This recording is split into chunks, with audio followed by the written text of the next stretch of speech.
अभंग उपदेश पण प्रकरणातील आहे बरं का. अभंगामध्ये जगद्गुरु तुकोबारायांनी मनाला उपदेश केलाय. कुणाला मनाला. शरीराला उपदेश नाही, हाताला उपदेश नाही, पायाला नाही, डोळ्याला नाही, कानाला नाही. कुणाला उपदेश आहे तर मनाला. मनालाच का उपदेश केला तर त्याचं कारण असं आहे, मन इंद्रियाचा राजा. हे मन आहे ना सगळ्या इंद्रियाचा राजा आहे. अगोदर कुठलीही गोष्ट आपल्या मनात येते बघा, कुठली गोष्ट आपल्या मनात येते. ताई तुम्हाला कीर्तनला यायचंय हे तुम्ही इथे कीर्तन आल्यानंतर ठरवलं का घरी ठरवलं होतं? बोला. अगोदर गोष्ट मनात येते आणि नंतर हात पाय सगळं आपण त्याच्या मागे लागतो करण्याच्या. म्हणजे हाता पायाला आपल्या ऑर्डर कोण देतोय तर मन देतोय. का देतोय तर मन सगळे इंद्रियाचा राजा आहे, म्हणून ही ऑर्डर आपल्याला मनाकडून भेटते बघा ना. म्हणून मन इंद्रियाचा राजा आणि मनाला जर उपदेश केला तर बाकीचे इंद्रिय त्या मनाच्या आधिपत्याखाली आहेत. म्हणून तुकोबारायांनी मनाला उपदेश केला. काय म्हटले? नको नको मना गुंतो माया जाळी. कशामध्ये गुंतायचं नाही तर या माया जाळामध्ये गुंतायचं नाही. नको नको मना गुंतो माया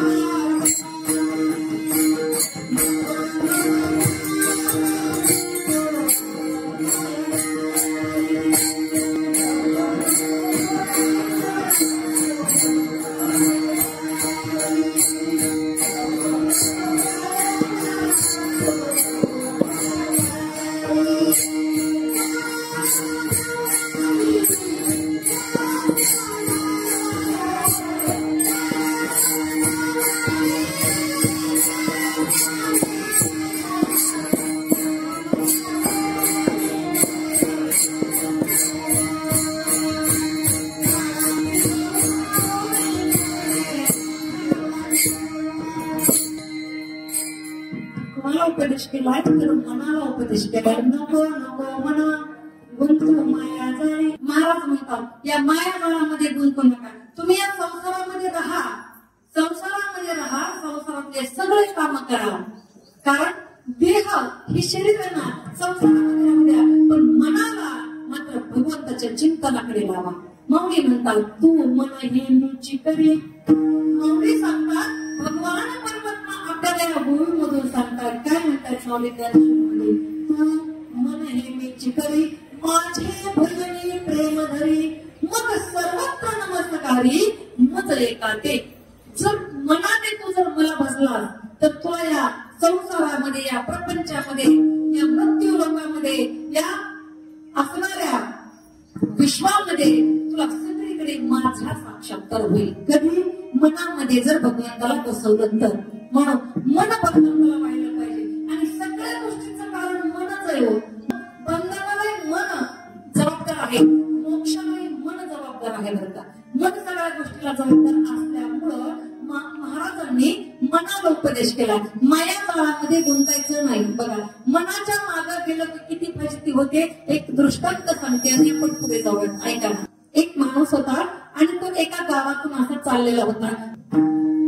जात असताना त्याला वाटेमध्ये एक आंबराई लागली, खूप मोठी अशी आंबराई. आंबराई म्हणजे काय?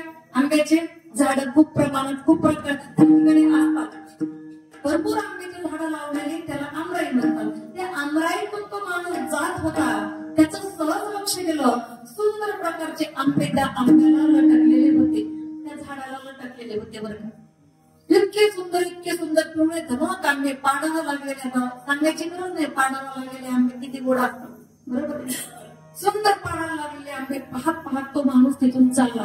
पण त्याच्या मनात आलं इथं कुणी दिसत नाही, मग जर आपण एखादा आंबा घेऊन खाल्ला तर काय बिघडणार, कुणाला कळणार, काय वाटतं माझ्याकडे. गेलं मग त्यानं विचार, मनात आलं त्याच्या एक आंबा आपण खाल्ला पाहिजे. कुणाला? मनात आलंय आपण एक आंबा खाल्ला पाहिजे. त्या मनाने लगेच त्याच्या पायाला ऑर्डर दिली, हे पायांनो चला आंबराईकडे. आंबराईमध्ये तो माणूस पोहोचला. पायाला ऑर्डर दिली, आंबराईमध्ये माणूस पोहोचला. आता पुन्हा मनाने सांगितलं, हे पायांनो जरा वरती टाचा करा म्हटले. वरती काय सांगितलं? पायाला वरती टाचा करा आणि आंबा हाताला येतोय का बघा. केलं का पायाने वरती टाचा? केलं पायाने वरती टाचा केला, पण आंबा काय हाताला येत नव्हता. मला येत नव्हता. लगेच मनाने दुसरी ऑर्डर सोडली. हे हाता चल बाजूला पडलेला दगड उचल आणि आंब्याला मार. हाताने दगड उचलला, आंब्याला नेम धरून मारला, आंबा टपकन खाली पडला. हा असाच पडला आंबा, टपकन खाली पडला. माणसानं इकडं तिकडं बघितलं, पटकन आंबा हाताने उचलला, हाताने आंबा उचलला, त्याचं कातडं काढलं, सालटं काढलं, तोंडाने तो आंबा खाल्ला, जिभेने त्याची चव चाकली, स्वाद चाकला. ऐका ना, जिभेने त्याची चव चाकली आणि अर्धा आंबा खाऊन होतोय ना होतोय तोच आमराईच्या मालकानं पाहिलं. आता आमराईचा मालक काही आता मला हार घातला तसा बुक्का आणि हार घेऊन आला असं एवढ्या प्रेमाने जतन करतात सगळं, म्हणजे आपले फळबाग वगैरे शेतकरी, आणि कुणी येऊन खायचं म्हणजे बरं आहे. त्याला काही हार बुक्का नाही आणला, शाल नाही आणली सत्कार करायला बरं का. तो काय घेऊन आला, काठी घेऊन आला. काठी घेऊन आला आणि आंबा खाणाऱ्या माणसाची पाठ अशी बदडून बदडून बदडून लाल केली. पण ऐका ना, पाठीला मार बसला, पाठ लाल झाली मार खाऊन, पण रडा कुणाला लागलं, कुणाला बोला बोला, कुणाला, डोळ्याला. आंबा पाहायला कुणी होता अगोदर, आंबा डोळ्याने पाहिला होता.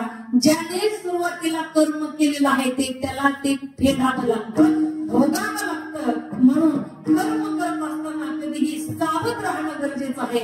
आपण जे कर्म करतोय ते वाईट आहे ना, त्याचं फळ आपल्याला भोगावंच लागणार. ह्या जन्मात नाही भोगणं आलं, नाही भोगणं झालं, पुढचा जन्म घ्यावा लागेल. त्याच्यातही नाही जमलं, पुढचा, त्याच्यातही नाही, असे अनेक जन्म घ्यावे लागतील.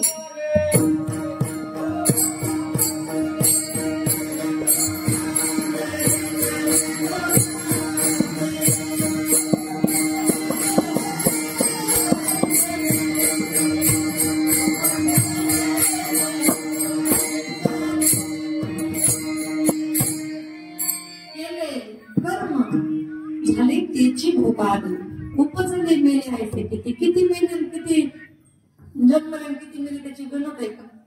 कर्म जे करावं ते फेडावं लागतं बरं का.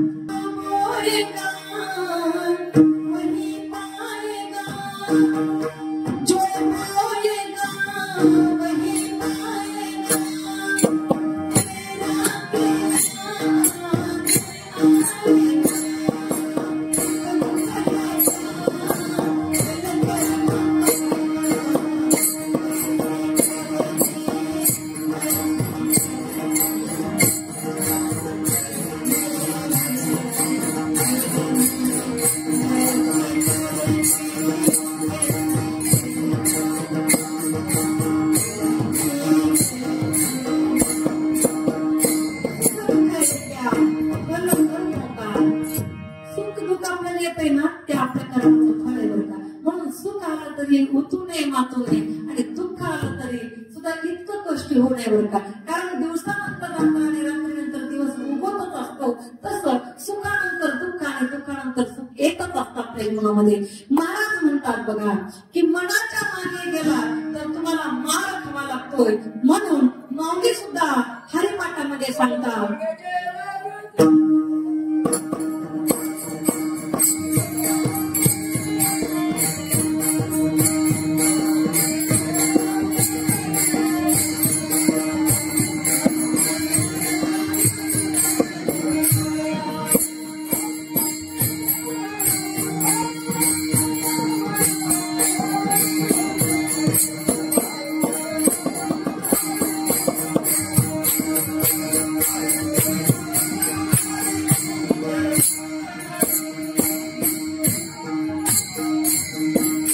मनोमार्गे गेला तो तेथेची मुकला.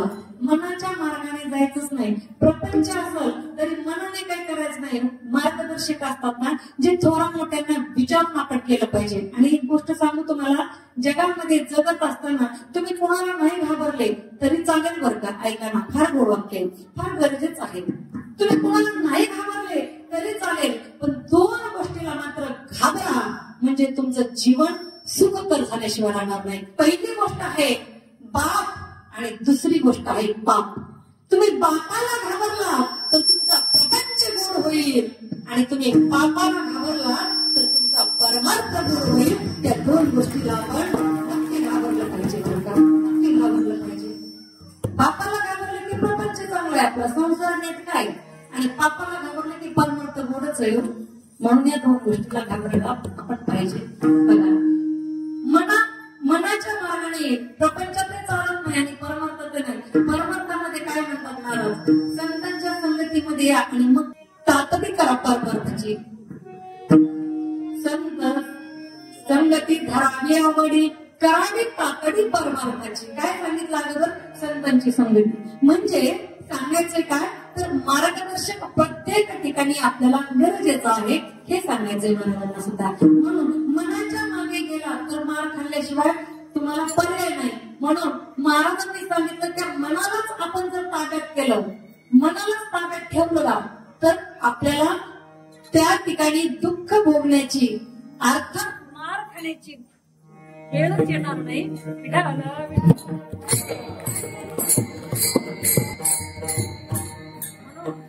जगद्गुरु तुकोबरायांनी आपल्या मनाला नको नको मना गुंतू माया जाणी काळ आला जवळी ग्रासावया. महाराज म्हणतात की तुम्ही गुंतू नका मायाजाळामध्ये. का तर काळ जवळ आलेला आहे. मग किती जवळ आला सांगितलं का, इकडे बीड पर्यंत आलाय का, वडवणी पर्यंत आलाय का, मध्ये आणि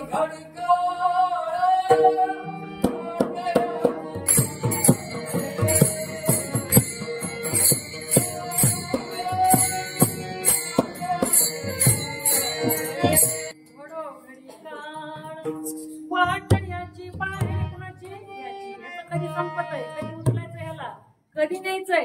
हे काळ वाट पाहतोय बरं का. काळ गर्भातल्या लेकराला सुद्धा घेऊन जातोय. आपल्याला 100 वर्ष आयुष्य दिलं देवाने खरं, पण 100 आता कोणी गाठत नाहीये. बघा, ऑनलाईन तिकीट बुकिंग सुरू आहे. ऑनलाईन आहे, आता सगळं ऑनलाईन झालंय. इथं पण येतानाच लेकरं मरतात, जन्मताना मरतात, काही जन्मले की मरतात, काही 2 वर्षाचे 3 वर्षाचे 10-5 वर्ष झाले तरी. पूर्वीच्या काळामध्ये एखादा जर भयंकर रोग आला तेव्हाच माणसं असे पटापटा मरायचे नाही. तर माणसं असे अंथरुणाला 10-5 वर्ष खेळून असायचे अंथरुणाला, तेव्हा मग माणसं मरत होते. बरोबर आहे नाही? किती म्हातारे होऊन माणसं मरायचे. आता म्हातारे माणसं बघायला भेटत आहेत. मला तरी हारीला बरेच म्हातारे दिसायला लागले. तुम्ही म्हणतात का आम्ही जावं काय मग बोल, असं काही नाही.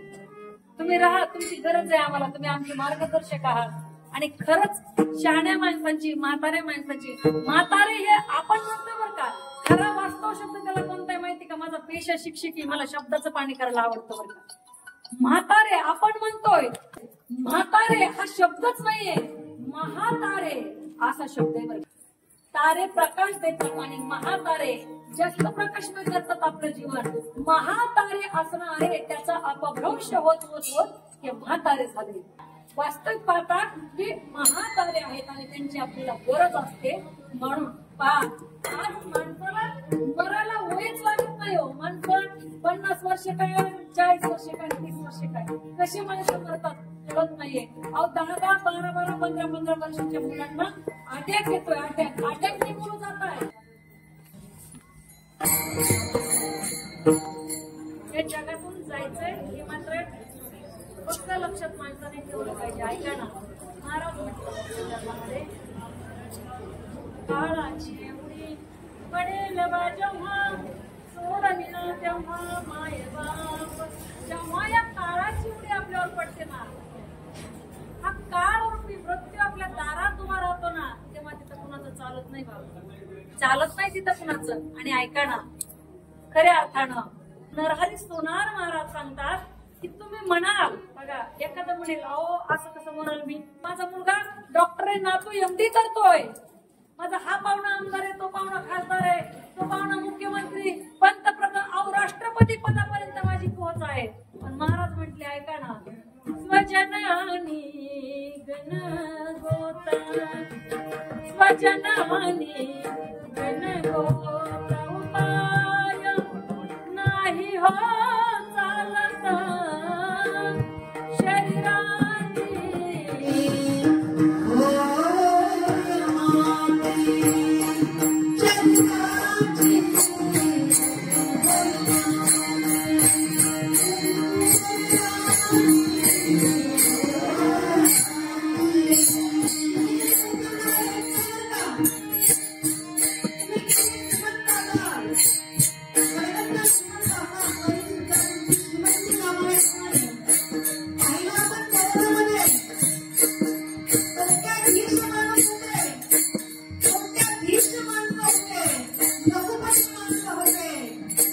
वीस माणसं होते, पण ऑक्सिजनच्या एका सिलेंडरशिवाय आणि दवाखान्याच्या एका बेडशिवाय माणसांना दवाखान्याच्या पायरीवर तडफडून जीव सोडताना आपण पाहिलं, तरी माणसाला आणखी जाग येत नाहीये, तरी माणसाच्या लक्षात नाही का ना किती स्वच्छ पावणे असल्या, पण शेवटचा मुक्काम आपला कुठे हे प्रत्येकानं लक्षात ठेवायचं.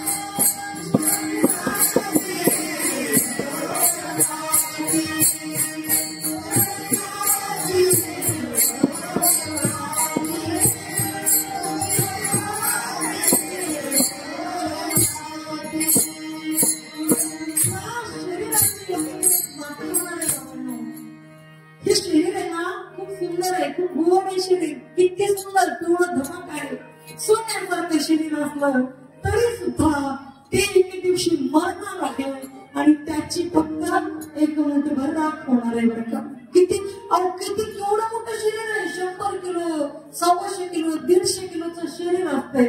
राख किती होते ऐका ना. प्रत्येक जणांनी स्मशान भूमीमध्ये कुणाला माहित मला जळताना पाहिलेलं आहे. बरं का, आणि सांगू तुम्हाला बाबा, या जगातलं सगळ्यात मोठं दुःख जर काय असेल ना, तर आपल्या प्रिय व्यक्तीला, आपल्या जीवनाला त्या अग्नीमध्ये त्या चितेवर ढणाढणात जळत असलेलं पाहणं याच्यासारखं भयानक दुःख या जगामध्ये कोणतंच नाही. बरं का,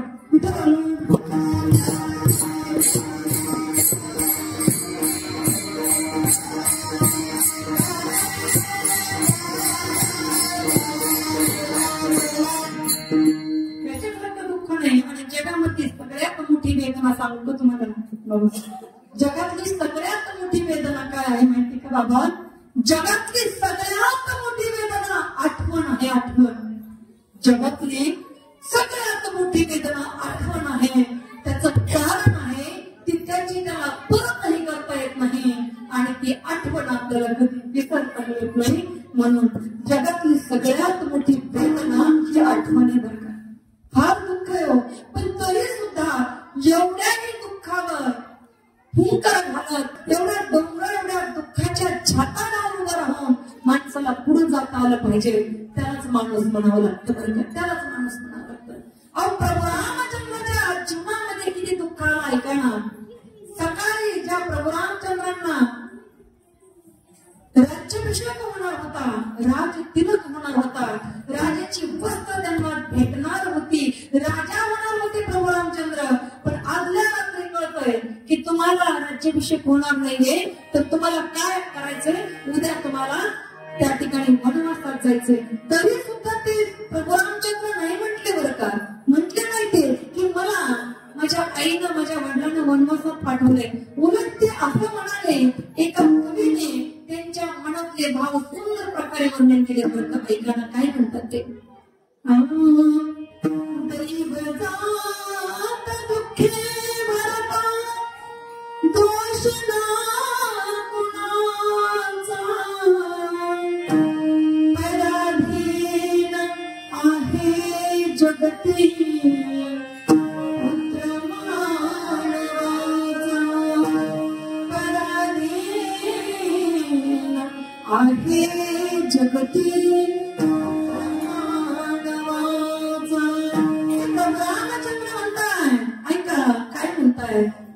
माया काही काही ना दोषी नसे दोषिता, राज्य त्याग का बन जाता, सर्व कर्म जाता, खेळ चालला से माझ्या पूर्ण संचिताचा, पराधीन आहे जगती पुत्र मानवाचा.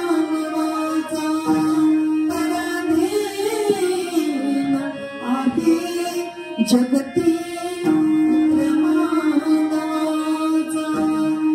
कवी पुढे वर्णन करतो, ऐका ना, या संसार रूपी सागरामध्ये आपण आलेलो आहोत ना, ऐका, या संसार रूपी सागरामध्ये आपण आलो. जसं सागरामध्ये दोन ओंडके, जसं सागरामध्ये दोन लाकडाचे ओंडके एकत्र येतात, ऐका ना, ते सागरामध्ये दोन लाकडाचे ओंडके एकत्र येतात, एका लाटेसरशी एकत्र येतात. कदाचित दुसरी लाट त्याच्यापेक्षा मोठी आली तर ते विभक्त होतात बरं का. सागरामधल्या ओंडक्यांचं तेच आहे आणि आपण ते ओंडकेच आहोत आपण सुद्धा बरं का. या संसार रूपी प्रपंच रूपी सागरामध्ये आपण एकत्र आलेलो ओंडके आहोत. हा ओंडका आला गिळून बघायला. अनेक ओंडके वेगवेगळ्या गावांमध्ये असतील, गोरका राजुरी मधले काही ओंडके आहेत, बरोबर आहे का. सगळे ओंडके एकत्र आले का आले तर या ठिकाणी एक कीर्तन रूपी लाट आली ना, म्हणून एकत्र आले. दादा कीर्तन रूपी लाट आहे ही, म्हणून एकत्र आले. ही लाट संपली, हे कीर्तन संपलं, सगळे ओंडके आपापल्या घरी निघून जातील. पण ऐका ना, कीर्तन पुढच्या वर्षी किंवा आणखी 2 महिन्यांनी होऊ शकेल, आपण पुन्हा एकत्र येऊ. पण कवी वर्णन करतोय, या भवसागर रूपी प्रपंचामध्ये जगत असताना या भवसागरामध्ये 2 ओंडके एकत्र येतात, पती पत्नी नावाचे. ऐका ना बाबा, पती पत्नी नावाचे 2 ओंडके एकत्र येतात. कधी जेव्हा लग्न रूपी लाट येते तेव्हा ते एकत्र येतात, गुण्या गोविंदाने संसार करतात. संसार विधीवर 2, 3, 4 फुलं फुलतात. त्यांचाही प्रपंच सुंदर प्रकारे ते करून देतात. मृत्यूरूपी लाट जेव्हा येते ना, जेव्हा मृत्यूरूपी लाट येते तेव्हा ते 2 ओंडके, पती पत्नी नावाचे 2 ओंडके वेगवेगळ्या दिशेला जातात. एक त्याची दिशा भगवंताच्या पायी आणि दुसरा या मृत्यू लोकांमध्ये जातो. कवी वर्णन करतात, ऐका ना किती गोड. 2 ओंडक्याची होते सागरात भेट, एक लाट थोडी बघा नाही गाठ, एक लाट थोडी बघा नाही गाठ. क्षणिक देवी आहे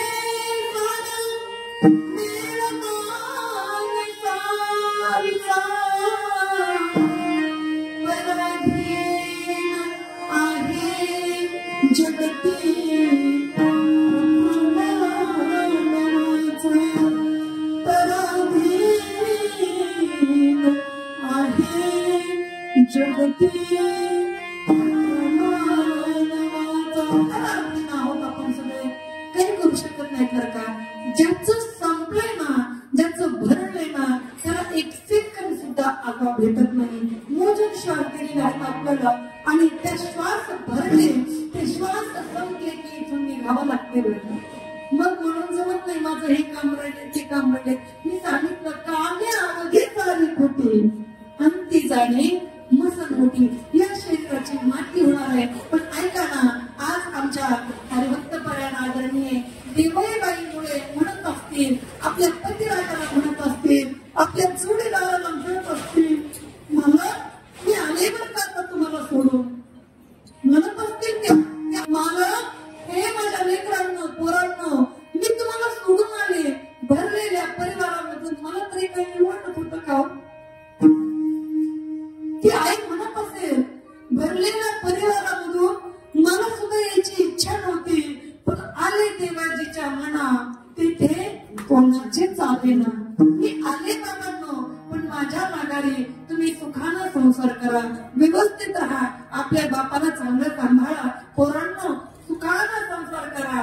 माझा आशीर्वाद सदैव तुमच्या पाठीशी आहे. ही माय आपल्या लेकराला, आपल्या पतिराजाला म्हणत असेल, आपल्या सुनांना सांगत असेल, गोड संसार करा.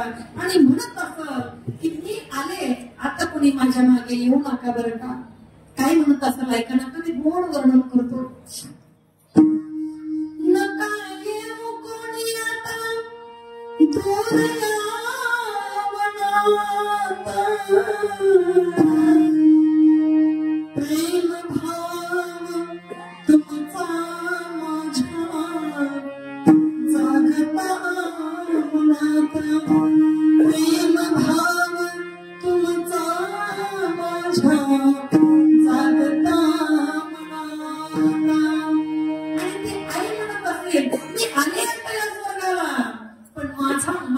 तुम्ही मृत्यू लोकांमध्ये नक्की वाढवा बरं का, कारण मी सौभाग्यवती आलेली आहे.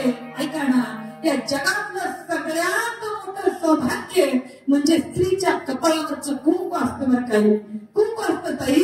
ऐका ना, या जगातल्या स्त्रियांचं सगळ्यात मोठं सौभाग्य तिच्या कपाळावरचं कुंकू असतं.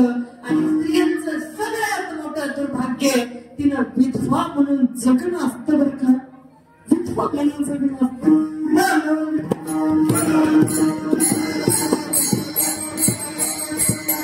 म्हणून ते आहेत म्हणते, नका येऊ कोणी आता तुझ्या मनात, प्रेम भाव तुमचा माझ्या जागता मनात. मानवाने तू आता या मृत्यू लोकेचा पराधीन आहे जगती पुत्र मानवाचा. पराधीन आहे जगती पुत्र मानवाचा. पराधीन आहोत आपण, कुणी काही करू शकत नाही. त्याच्या मनात आलं श्वास संपले, 1 मिनिट काय 1 सेकंद सुद्धा आपल्याला एक्स्ट्रा शिल्लक भेटत नाही. आज या परिवारामधून ही माय निघून गेली. आता तुम्ही कितीही ठरवलं की आता आम्हाला एकदाच आमच्या आईचा चेहरा पाहायचा आहे बरं का, किती पैसे लागतील, तुम्ही लाखो रुपये खर्च करा, कोट्यावधी रुपये खर्च करा, कुठेही जा जगाच्या पाठीवर, पण ही माय आता तुम्हाला कधीच आणि कुठंच पाहायला भेटणार नाही. प्रेम स्वरूप आहे, वात्सल्य सिंधू आहे, तुझं बोलवता कोणत्या उपाय. आई म्हणून किती आई म्हणून कोणी आईच हाक मारे माझं होय शोककारी. कुठे आई? आई नाही भेटणार आता, नाही भेटत. ती मूर्ती आता पाहायला भेटणारच नाही कधी. ऐका ना, आई तुझ्या मूर्ती माने या जगात मूर्ती नाही. अनमोल जन्म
आमच्यासाठी कष्ट केले फार,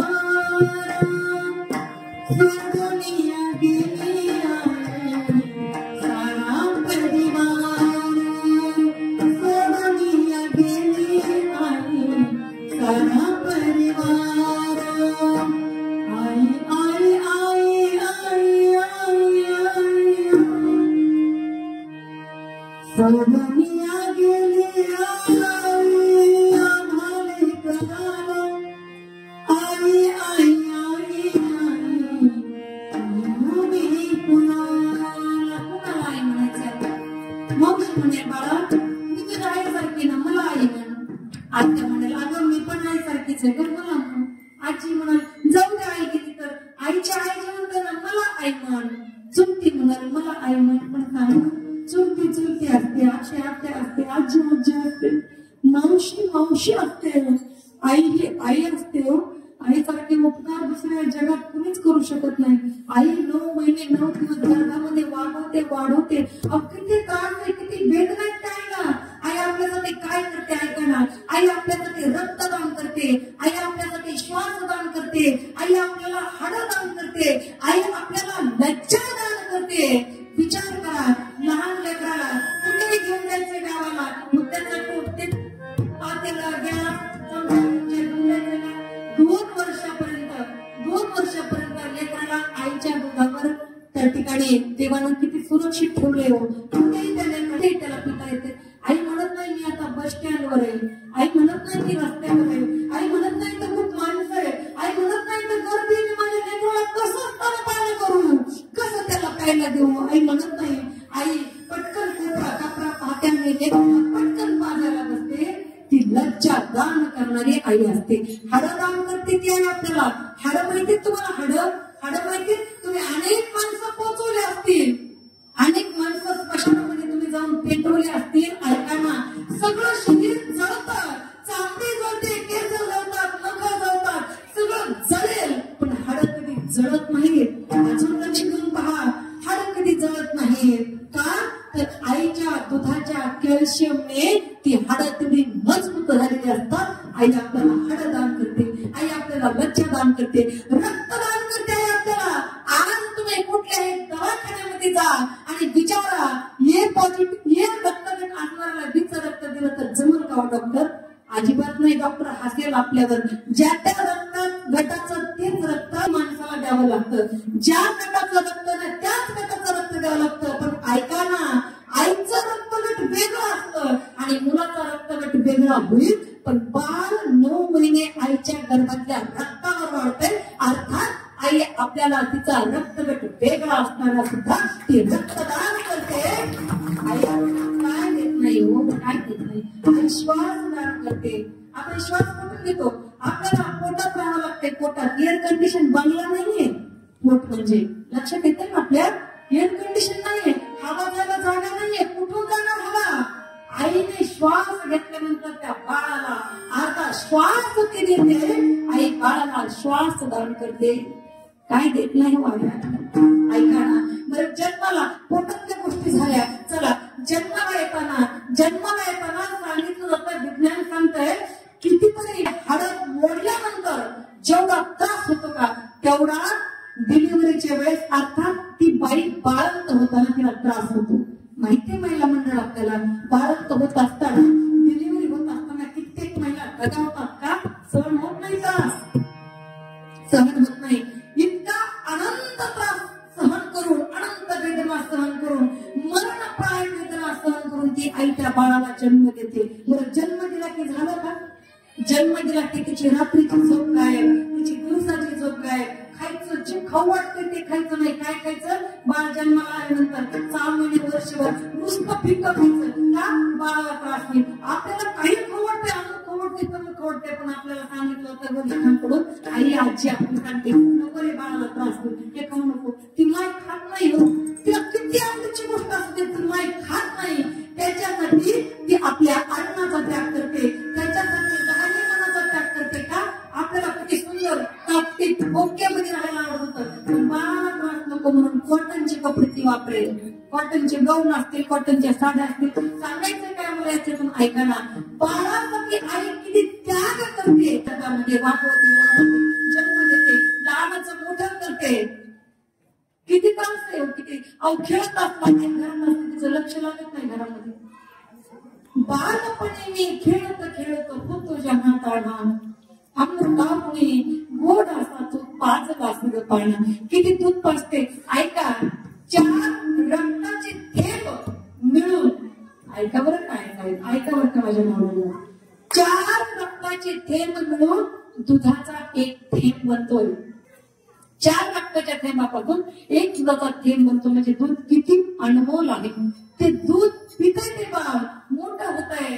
त्या दुधावर मोठं झालेलं बाळ, अर्थात तिचा तो मुलगा नंतर पुन्हा त्याच आईचं त्यानं नाही ऐकलं तर आईला अशी म्हणायची वेळ येते काय? आई वडिलांना सांभाळलं पाहिजे बरं. नुसतं आईचं महत्व नाही घ्यायचं मला, बाप सुद्धा तेवढ्याच ताकदीचा आहे बरं का आईच्या प्रमाणात.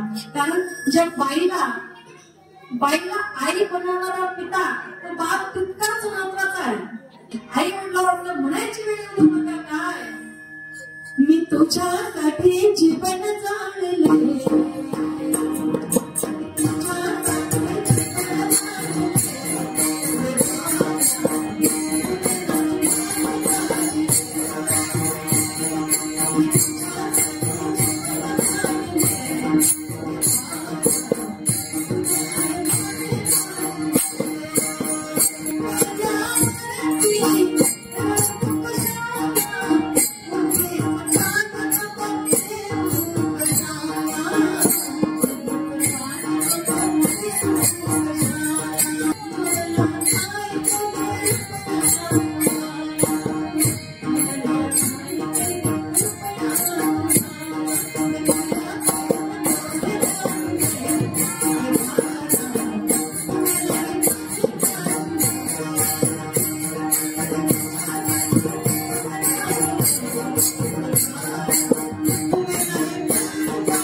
आपल्या आई वडिलांनी असं म्हणायला नको असेल तर पहा, त्यांच्या उतार वयामध्ये त्यांची काळजी घ्या. त्यांनी आपल्याला लहानपणी किती आपण लहान असताना आई जेवत होती आठवण करत होती.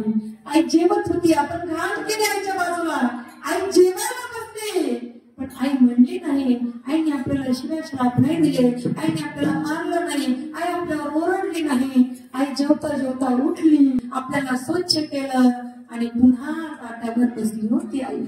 मग आपण उतार वयामध्ये आई वडिलांच्या उतार वयामध्ये त्यांच्यासाठी थोडं केलं नाही होत. आता शेवटी म्हातारपणाने बाथरूम सारखंच असतं असं म्हणतात. म्हातारपणे नाही आईला उठवत, नाही बाहेर जाता येत, चुकली कधी आई घराच्या कोपऱ्यामध्ये सहन करायला शिकावं, सहन करणं. आणि मी सांगू त्याच्यापुढे एक वाक्य सांगते बरं का, ऐका. ज्याने आपल्या माता पित्याची थुंकी आपल्या हातात घेतली ना, हातात झेलली ना, त्याला कोणापुढे कधी हात पसरायची सुद्धा वेळ येणार नाही.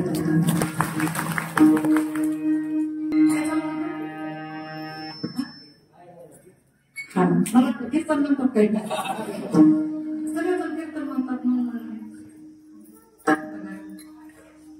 या जन्माला हवं ना आपण आई वडिलांना सांभाळा बरं का. बाप सुद्धा खूप गरजेचा आहे बरं का.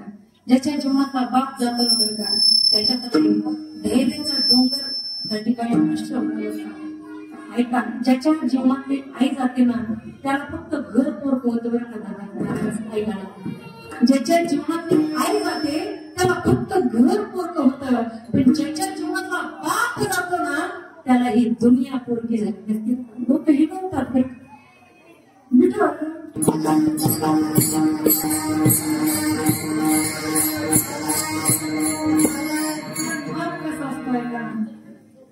बापा घराचा तू पाया, आई गणसा त्यावर जीवा खचून पाया,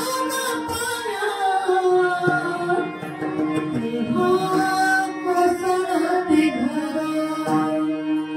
बापा तलवार ढाला, बापा तलवार ढाला, बापा पेटती मशाला, बापाचा गप्पा मानून घरात झोपलं कुशाला. ज्या घरात बाप जागा असतो ना, त्या घरात सगळे माणसं निवांत झोपतात बरं का, निवांत झोपतात.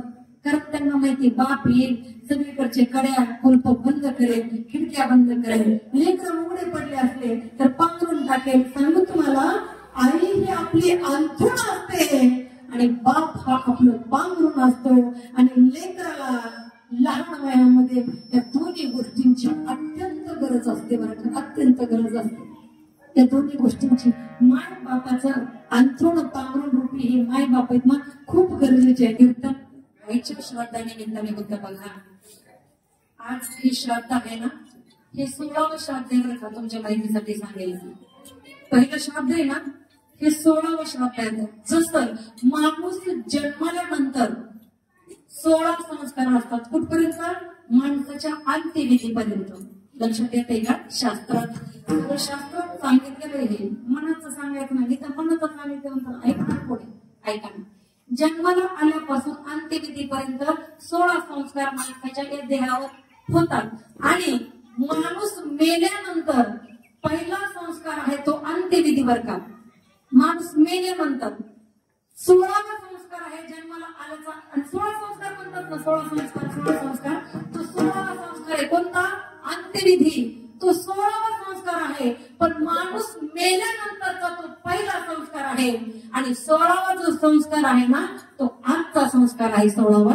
या श्राद्धाला शास्त्रामध्ये उन्मासिक श्राद्ध अशा प्रकारचं नाव आहे. विठ्ठल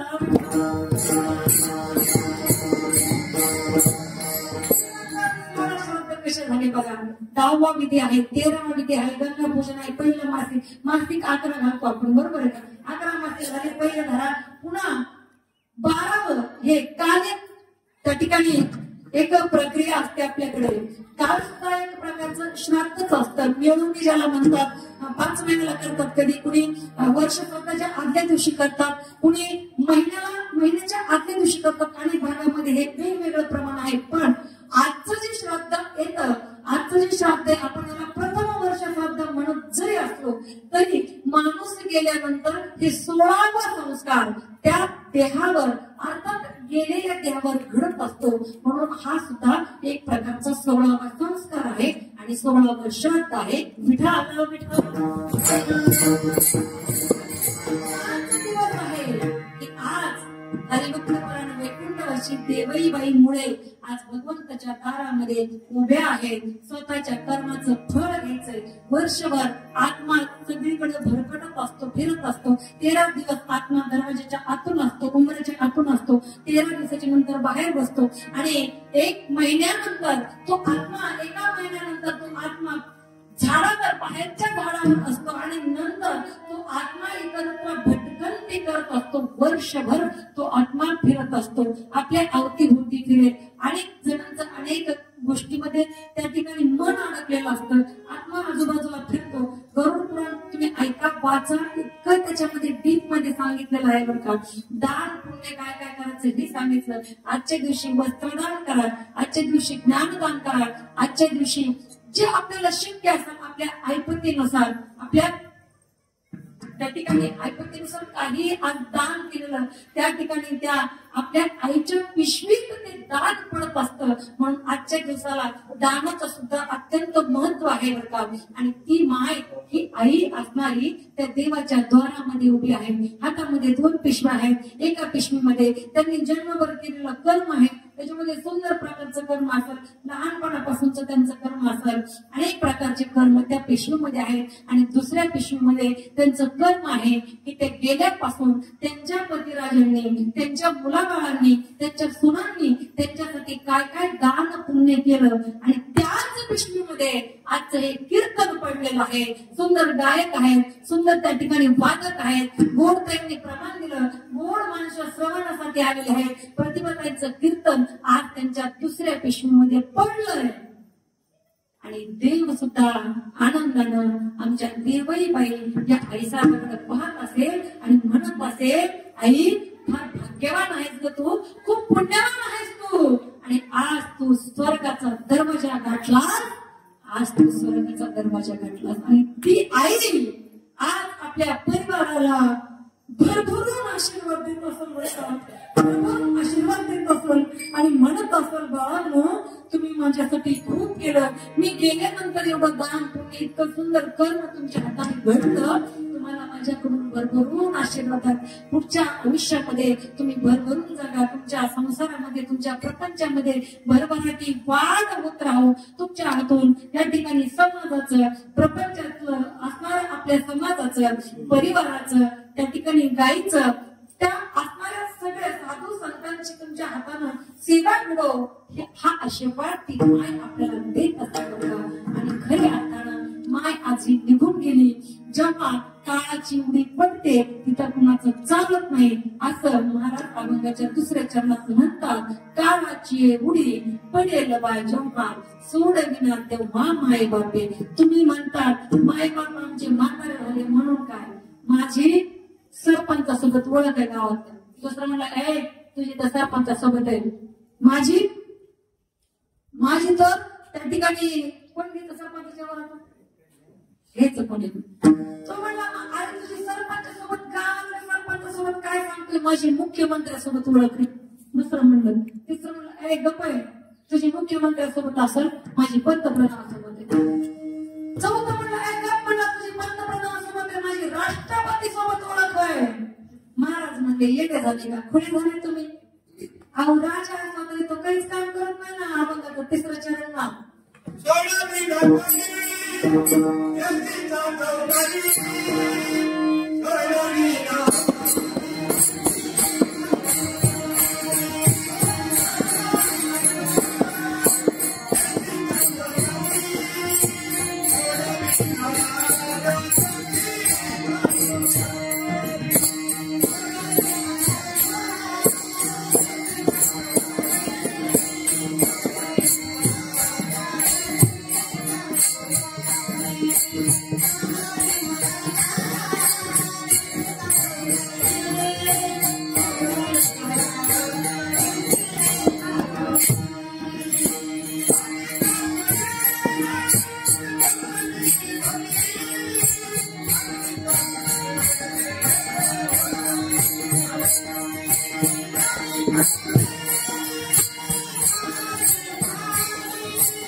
राजाच्या हाताखाली सगळी प्रजा काम करत असते. बघा महाराज म्हटले सोडविना राजा.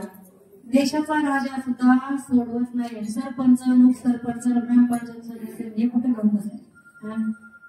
अहो विचार करा भागवतामध्ये एक सुंदर त्या ठिकाणी दृष्टांत आहे. जेव्हा कृष्ण कन्हैया त्या कालिया नागाला मारण्यासाठी कालिया डोहात गेला होता, तेव्हा कालिया डोहात गेल्यानंतर कृष्णाचे सवंगडी होते ना सगळे पळत पळत पळत पळत आपल्या मैयाकडे गेले. कोणाकडे? यशोदा मैयाकडे. आणि मैयाला काय म्हणले, ए मैया मैया तुझा काना यमुनेच्या डोहात बुडालाय. मैया अशी छाती बदलून आली, बाई आता कसं करू. आम्हाला सवय असते, आपल्याला सवय काय झालं ते असं.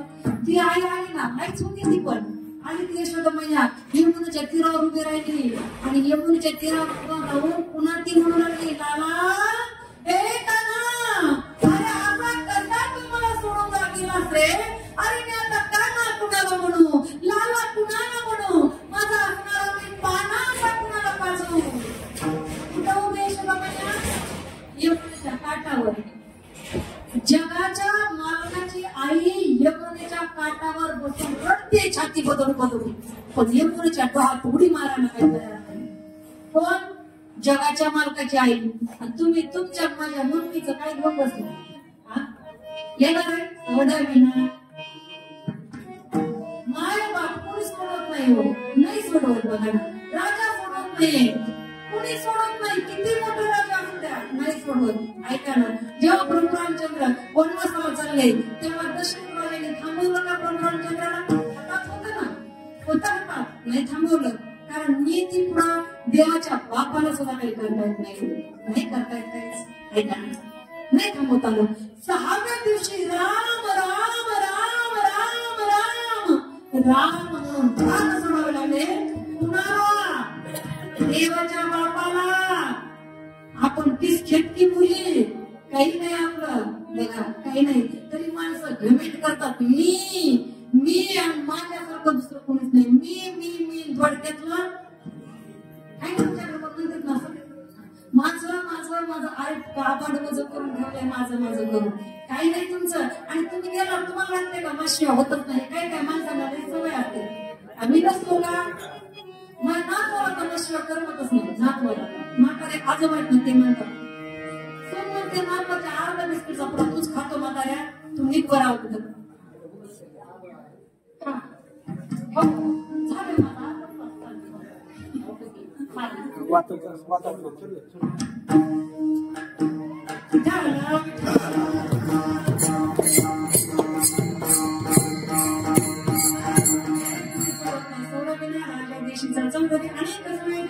कुणी सोडत नाही जगात, मग सोडवतो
कोण?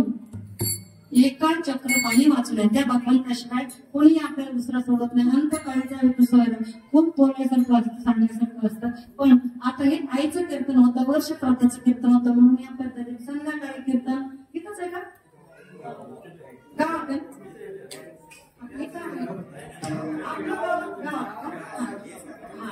गावात आहे. आता किती इथं लागतील, ज्यांना इच्छा असेल ते येतील, असं काही नाही.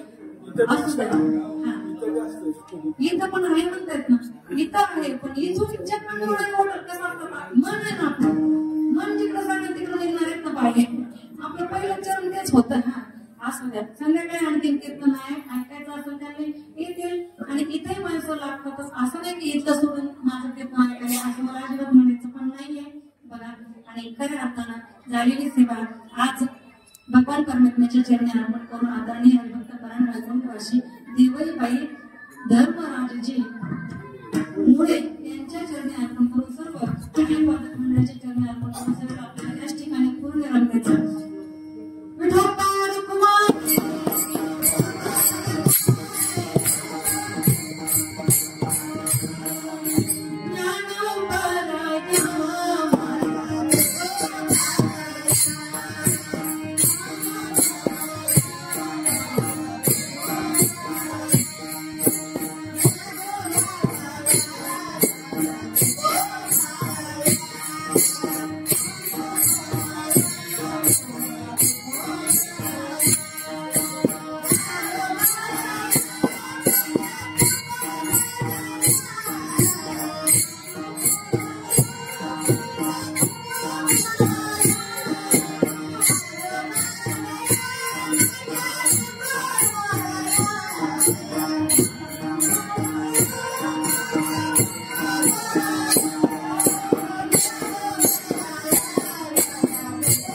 करते, यामुळे परिवाराचे आभार व्यक्त करते. आईसाठी आपण सुंदर कार्यक्रम केला.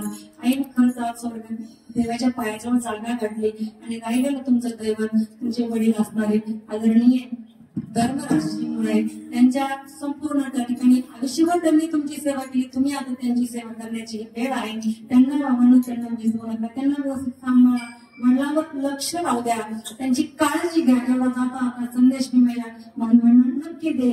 पुन्हा एकदा सगळ्यांचे आभार व्यक्त कर. कीर्तनाला त्या ठिकाणी समाप्त. कीर्तनाला पूर्ण